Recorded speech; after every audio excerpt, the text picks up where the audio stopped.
Okay, so I'm going to do some return demos today, and I'm going to start off with checking my positions order and checking the policy and procedure binder, and I've done that, so I'm going to move that to the side.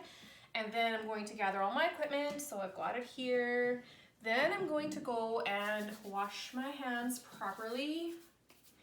And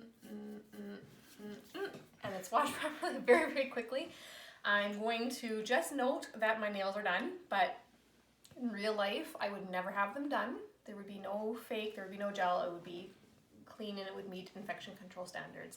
But for the sake of boredom during COVID-19, I did it. So anyways, and the first thing I'm going to do is I'm going to go in, I'm going to introduce myself to the patient. I'm going to say, hi there, my name is Susie, I'll be your nurse today. Can I just see your ID bracelet? And then I will check it. I will confirm his date of birth and also his name. And then I will say to him, Bob, I would like to do a dressing change on you today. I would like to shorten your Penrose drain. I would like to clean your wound.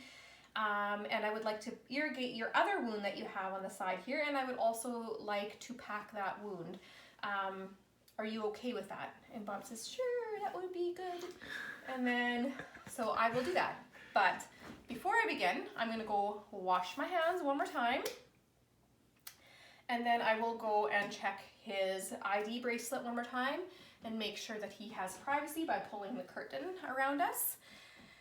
And then going to ask him if he needs to go to the washroom. And I'm going to just ask if he needs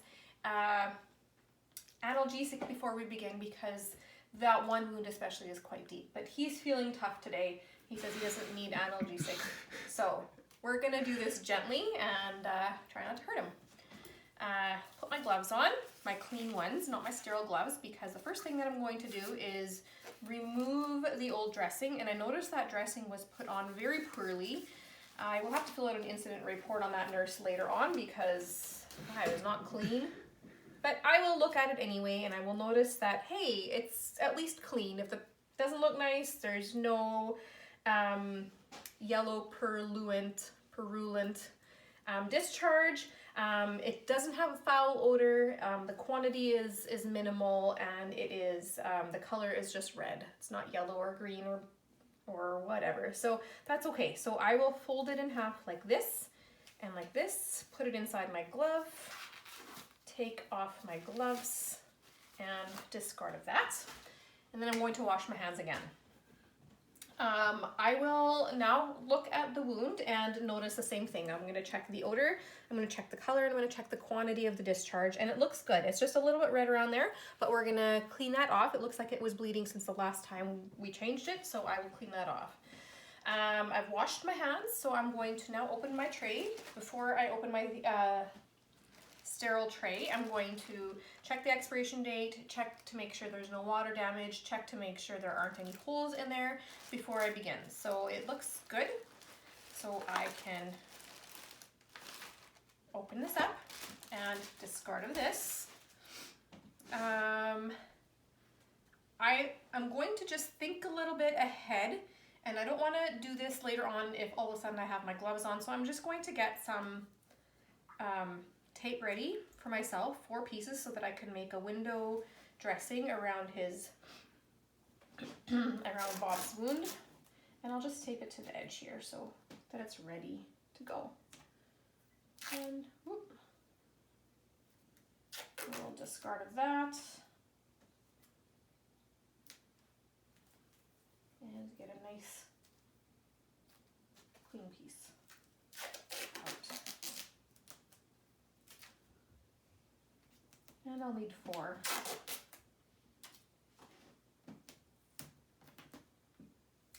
And 4. And I will move this back here, and I just touched my face, so I'm going to go wash my hands one more time. I'm going to open up this dressing tray. I'm going to start by pulling it away from my body and making sure that I stay within the 1-inch border. Pull it then to the right. Move it over a little bit so I don't touch the patient. Move it over, pull it out to the left.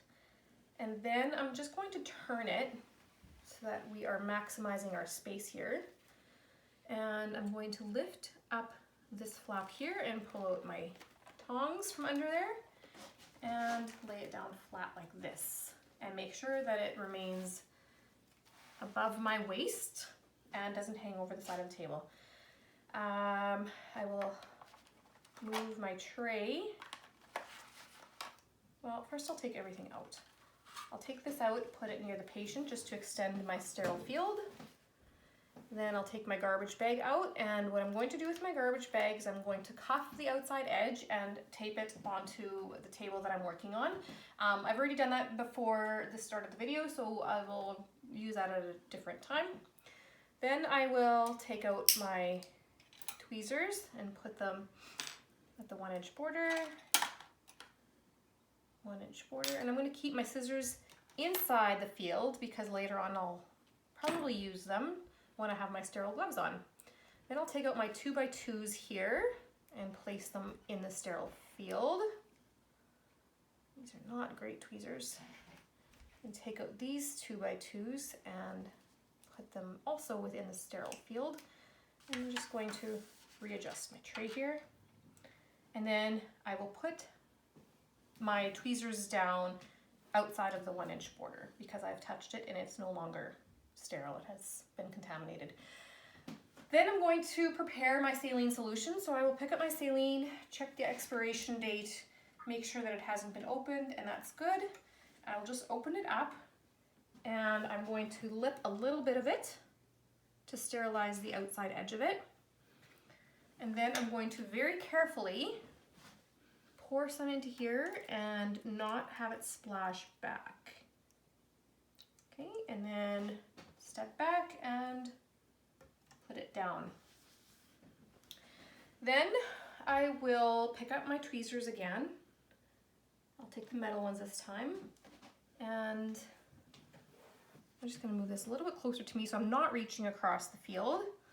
And I'm going to place my 2x2 into the sterile solution, pick it up, and wring it out. Being very careful not to splash. If I do splash, I would either get a new tray, or I would just be very conscientious of not putting something on the area that was splashed. And then I will clean the wound by folding this, and I'm going to start by cleaning the wound itself first. So I'm going to go down the center of the wound with one swipe, and then I will discard. I'll grab a new piece of gauze and put that in there as well, into the saline solution, pick it up, and wring it out, and then again fold this in a way that I can have a little bit of area to work on. Then I will clean the outside of the wound going down that way and discard. I'll take one last piece to clean the outside edge of that wound, and again I'll just soak it.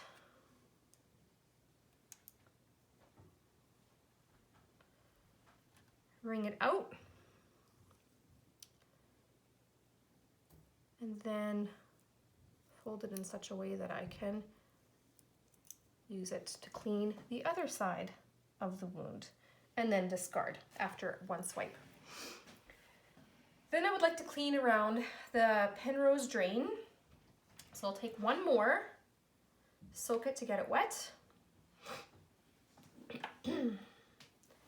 wring it out,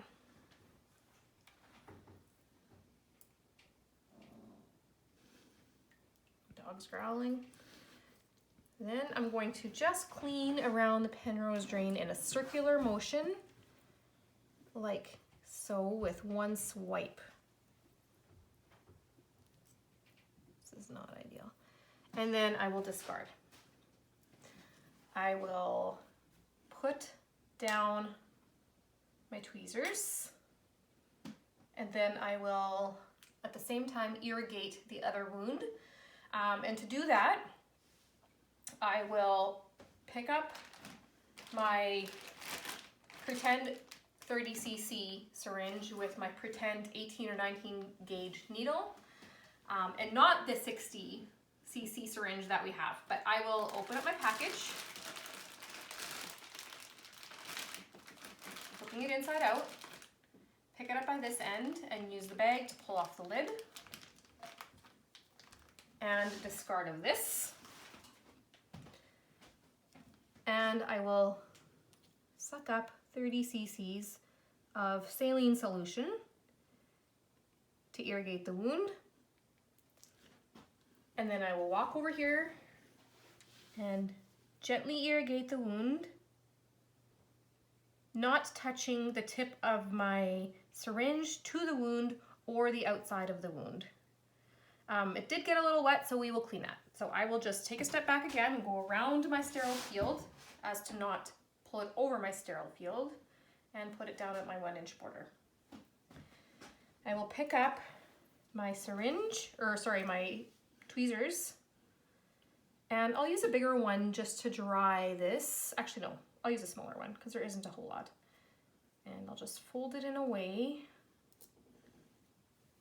and then clean it like this. Dab, dab, dab, dab, dab, and discard. Pick up a new one, and I will dab that as well on the other side, and we will discard. Then I will put this down, and I'm going to take a moment to assess the deeper wound. And in order to do that, I'm going to take a step back and walk around my sterile field again, and I'm going to pick up my sterile Q-tip, sterile from the inside, clean from the outside. I'll just open it up like this and pull it out. And I'm going to just assess the depth and just check any tunneling. And I'm going to check also for some undermining around here. And then I will measure that against here. I can see that the depth is about 1/2 centimeter. So that's good. And then I will discard that. And I will use this also, this measuring guide, to measure the length of the wound, which is about 7 centimeters, as well as the width, which is approximately 1/2 centimeter wide. And then I will discard of that. Then I will shorten the Penrose drain before I redress anything. Actually, no, before I shorten the Penrose drain, I'm going to pack that wound that we just irrigated. So I will go back over here and take my my gauze to pack the wound. I will open up the container and discard of that. Very carefully pick up my tweezers and pull the dressing out from inside the container and place it inside of my tray. And I will throw this in the garbage. Then I will put that down, and I will get my other Q-tip ready because I'm going to need that to pack the wound. And I'll open it the same way and place the outside edge, the tip of it, or the end of it on the outside edge of that, and discard of that. Now I will pick up my tweezers or my tongs, and keeping it held at a downward angle, pick up the gauze and wring it out.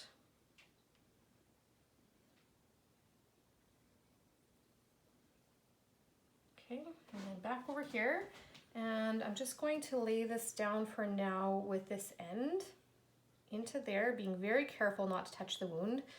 I'll put my tweezer down, and I will also pick up my clean Q-tip, and I will start pressing the packing down into the wound.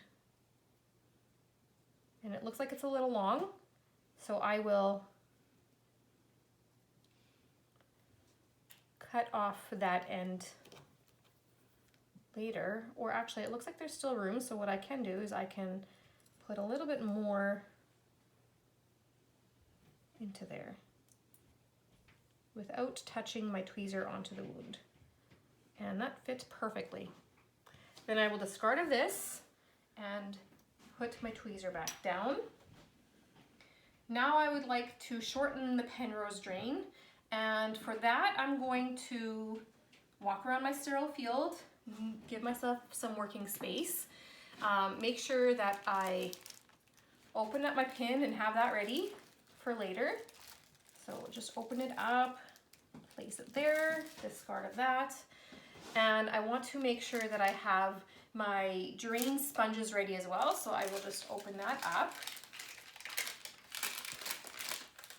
and grab my tweezers and put that onto my sterile field so that it's ready, and discard of that. And then I will move that out of the way, put on some gloves, check the package, make sure that it's not expired, make sure that there's no holes or rips or tears or water damage in it. And I believe we demonstrated this once before, how to put on sterile gloves. So to do that, I'm going to do my dominant hand first, and I'm just going to pick it up like this. Before I do this, I'm going to wash my hands. Anytime that I put on gloves or take off gloves, I will wash my hands. So I will go quickly, not quickly, for 1 minute, the alphabet length, and wash my hands one more time. Then I will put on my gloves.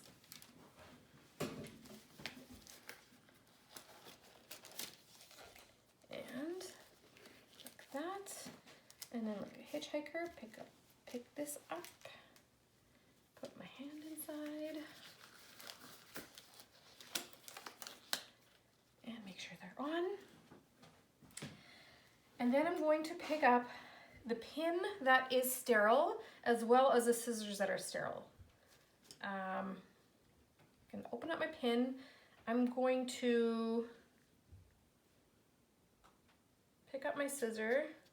No, I'm going to repin my Penrose drain. I'll shorten it as per doctor's order by about 1/2 inch. So we'll just go like this, repin it.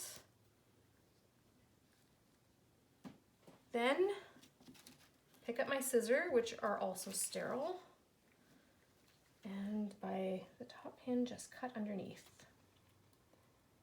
And there we go. And then what we're going to do is redress that. So I'm going to throw this in the garbage, put my scissors back on here, and take my gloves off.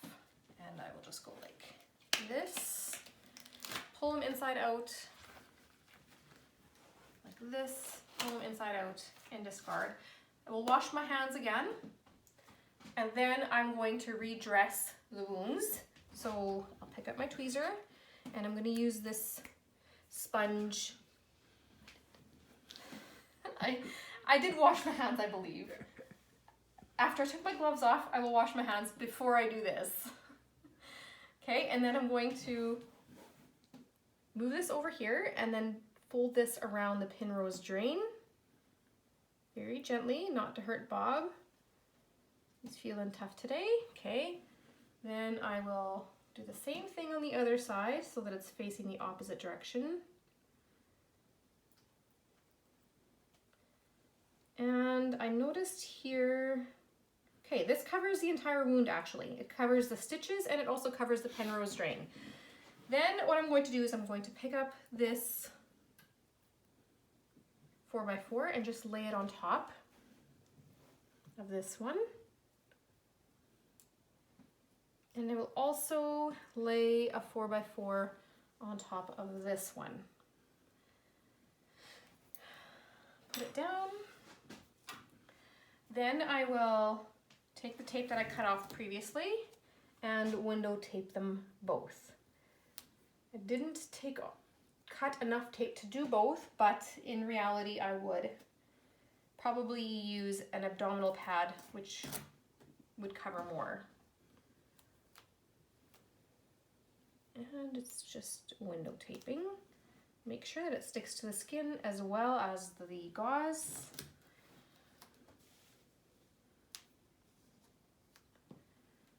And then one more on this side of his skin as well. And it's nice and clean. Now what I'm going to do is I'm going to just make sure that the patient is okay and that he survived and he is feeling okay still. I will wash my hands one more time. First I will clean this up, then I will wash my hands one more time.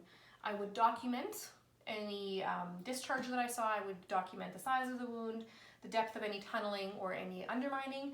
I would document the quantity, the odor, and the color of the drainage from any wound, and that would be it. I'm done.